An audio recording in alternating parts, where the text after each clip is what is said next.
মমতার কড়া বার্তায় তৃণমূলে ঝাঁকুনি আসন্ন। অভিষেকের কথা মিললেই তোলপাড় হবে বাংলা।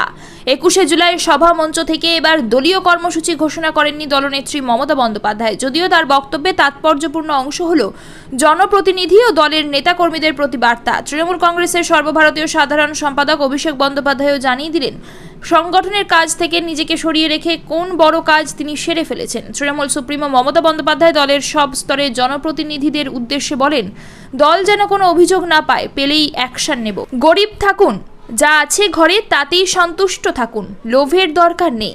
লোভী হতে চাই না, মানুষের বন্ধু হতে চাই। এই কাজ করলে আপনাদের কেউ সরাতে পারবে না। মমতার কথায় আমি তৃণমূলকেও ছাড়ি না, গ্রেফতার করি, অন্যায় সহ্য করবেন না।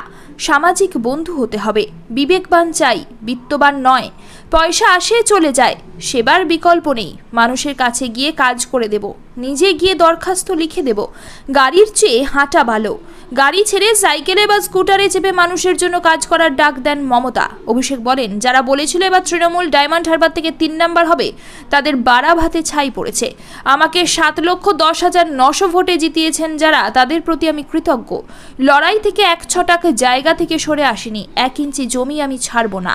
আরও বৃহত্তর লড়াই সামনে। 26-এর জন্য প্রস্তুতি নেওয়ার আহ্বান জানিয়ে অভিষেক বলেন, পৌরসভা ও পঞ্চায়েতের দায়িত্বে থাকা সকলকে কর্মীদের কথা ভাবতে হবে, নিজের কথা ভাবলে চলবে না। নির্বাচনের আগে পর্যালোচনা বৈঠক করতে গিয়ে বলে এসেছিলাম, দলে কার কি ভূমিকা তা খতিয়ে দেখবে, পর্যালোচনা করে দেখবে দল। পুরসভা নির্বাচনে বা পঞ্চায়েত নির্বাচনে নিজের জন্য খাটবেন আর অন্য নির্বাচনগুলিতে দলের জন্য খাটবেন না, এমন মনোভাব যাদের রয়েছে তাদের বিরুদ্ধে দল ব্যবস্থা নেবে, যত বড় নেতার ছত্রছায়ায় কেউ থাকুন না কেন।